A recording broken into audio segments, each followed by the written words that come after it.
What's up guys, Karma Medic here. Welcome back to another dose. I'm actually in my exam revision period now as a first year medic at KCL. Let's just jump right into it. Today I want to talk about the UKCAT exam and how I managed to score so well. Also I got a new phone, so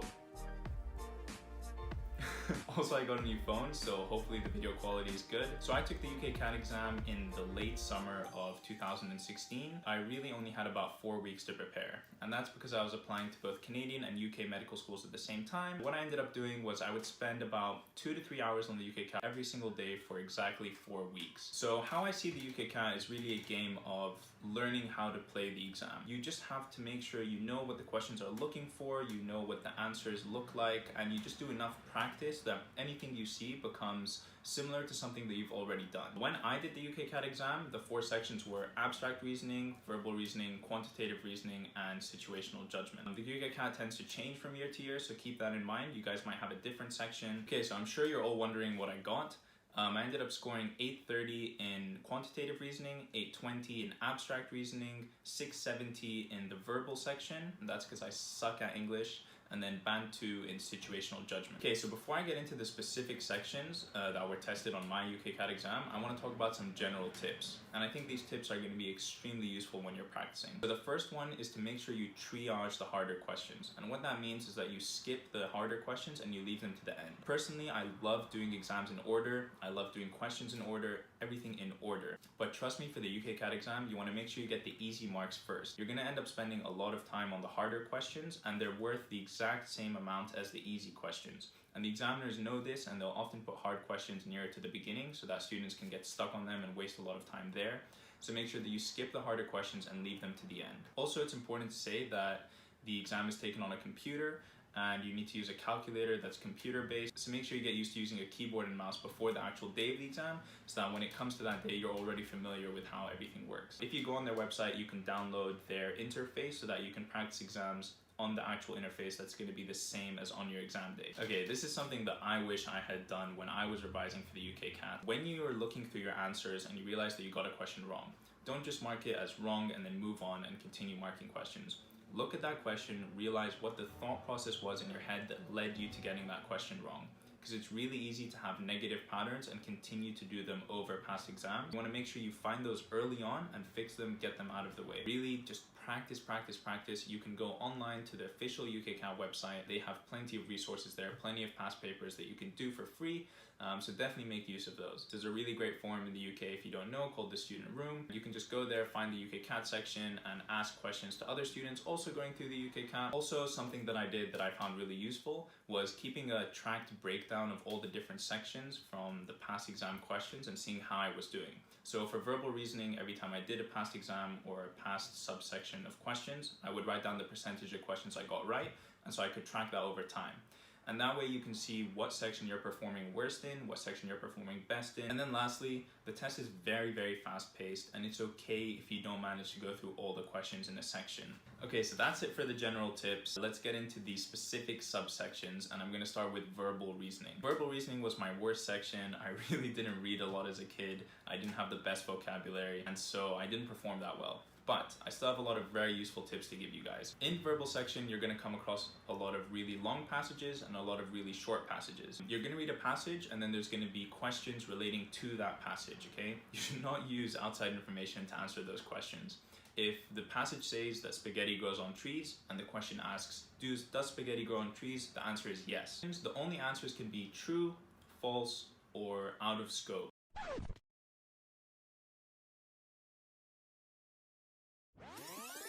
So if the answer is true, that means that it's going to be specifically stated in the passage and it has to match the passage. If the answer is going to be false, that means that there is a contradicting or opposite statement made in the passage. If the answer is can't tell, that means that from the information in the passage, you are not able to decide if the answer is true or false.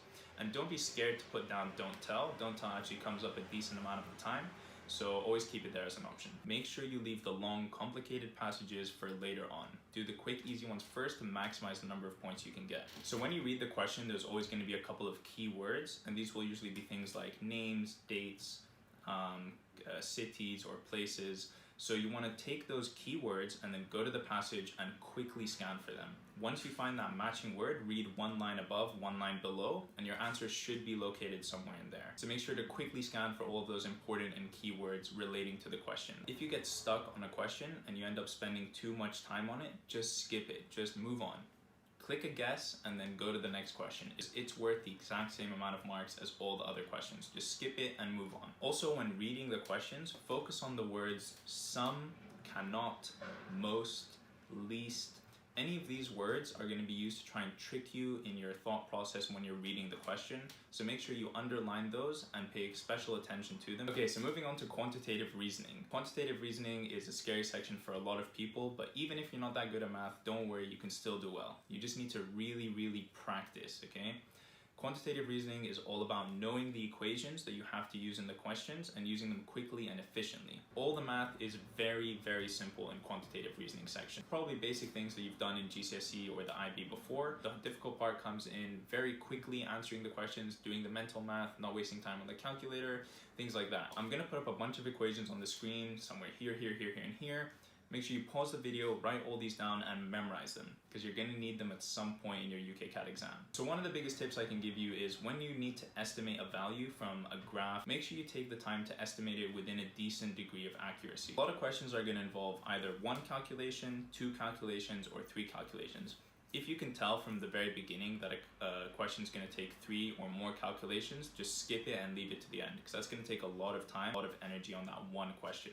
And again, that question is going to be worth the same exact amount of marks as all the other questions that require just one calculation or reading or interpreting a graph. Also, know your weaknesses. So for me personally, I really struggled with any questions that had to do with taxes or time zones. And anytime those questions came up, I would just simply go through, see if there were any really quick questions that I could gather marks on, and then leave the rest of it till the end. Focus on your strengths and maximize the amount of marks you can get. And the last thing I'll say about quantitative reasoning is honestly just do tons of practice, do lots of past paper questions. That's the only way that you're going to get comfortable with all the different kinds of questions that are asked, and it'll help you do mental math more quickly. That's verbal and quantitative reasoning out of the way. Let's move on to my favorite section, which is abstract reasoning. I absolutely love this section because it didn't involve any thinking.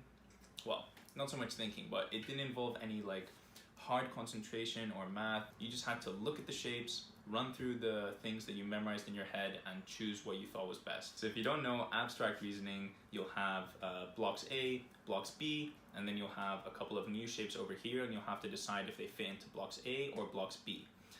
There's also another kind of question where you have a sequence of shapes, and you need to decide what the next shape would be in that sequence. Okay, so for abstract reasoning, you need to find a rule for these shapes to fit into either boxes A or boxes B. A rule that contains the word or at least is not an acceptable rule. So for example, boxes A all have a square or a triangle. That's not gonna work. Or they have at least one triangle. That's also not gonna work. You wanna try and find positive rules as opposed to negative rules. And what I mean by that is a positive rule will say that there's always a triangle in each box.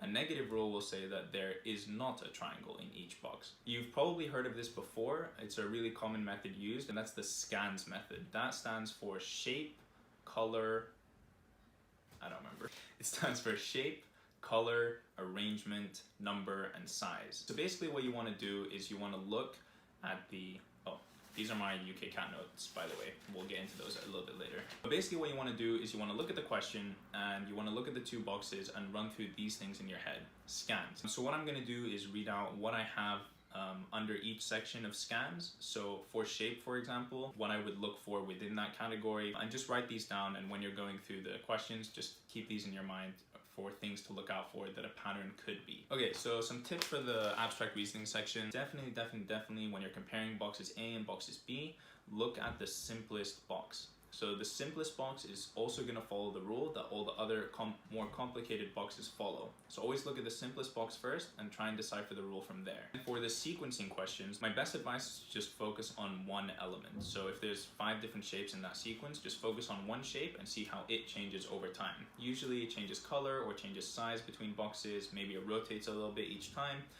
So just try and focus on one shape at a time. All right, and now let's move on to the final section, which is situational judgment. The situational judgment test is going to be showing you a paragraph. It's usually something to do with an ethical or moral dilemma in the hospital or in a working or studying environment. Something like your friend wants to cheat on an exam, someone in the hospital is stealing medication, confidential patient records have been left out in a public space, something like this. So then they're going to give you a statement relative to that scenario, and you're going to need to decide if it is very appropriate, appropriate but not ideal, extremely inappropriate, or inappropriate but not awful. So usually with these kinds of questions, it's easy to decide if something is appropriate or inappropriate, and then you need to decide whether it's completely appropriate or appropriate but not ideal. Just to give you an idea of how much time I spent on the situational judgment thing, these are my notes for the UKCAT exam. They consist of 6 pages, 3 pages double-sided. If you look here, this is my verbal reasoning. Yeah, so this is my verbal reasoning, this is my quantitative reasoning, and this is my abstract reasoning for the most part. And then this down here is situational judgment. This whole page is situational judgment. This whole page is situational judgment. This page is situational judgment. This page is situational judgment. And the back page is also situational judgment. So I spent a lot of time on situational judgment practice questions. So I found that by doing tons and tons of practice questions, you could figure out if the statement given was going to be exactly A, B, C, or D. Specifically for situational judgment, I'm just going to tell you guys some things that I wrote down that I think are the most important and appeal to a lot of the questions across this section, and hopefully that helps you out. All right, so let's see. What did I write down here? Okay, so these are the 10 most important tips that I found from doing situational judgment. So never do anything that undermines the public's impression of the field of medicine. Always maintain confidentiality. Address problems immediately. Seek local, lower tier help first before you escalate that situation and talk to a superior. So always talk to the person that's involved with the problem before you escalate it. Always put patient health and safety first, then patient comfort and public confidence. So patient health and safety is always going to be the overriding factor. If you're doing something that helps patient safety, then that is totally appropriate. That's answer A. No one should solve problems on behalf of someone else. The person who did the problem should take full responsibility, acknowledge what they did, and they should be the ones to apologize. Never apologize on someone's behalf. Seeking advice from a senior is almost always an appropriate thing to do. An illegal act is always an extreme answer. Totally inappropriate. The doctor must support the wishes of the patient as far as treatment goes, and the patient should have informed consent. Lying is always super inappropriate. Any question or any statement that involves lying, it's a definite inappropriate. If you see something negative, you should report it yourself. For example, a student cheating on an exam or someone stealing medication from the hospital. That should be something that you report. The UKCAT is a game of practice. You just have to learn how to do the test, practice the questions, and you'll be fine. Honestly, I think that's about it. Write down everything that you learn as you're going through the exams, because you're probably going to forget it. And if you guys want to see my thought process and how I tackle specific questions within these sections, for example, doing an abstract reasoning question on camera and just talking about my thought process and what I would do while I was going through it, please leave a comment down below. I'd be happy to make a video like that. That's it for the UKCAT exam. If you guys have any questions, feel free to leave them in a comment down below. Feel free to DM me, message me, whatever. Add me on my social media. Don't forget to leave a like on this video. Subscribe to the channel if you want to see more videos from me. And yeah, that's about it. Good luck preparing. Ask me any questions you want down below, and I'll see you guys in the next video. Peace.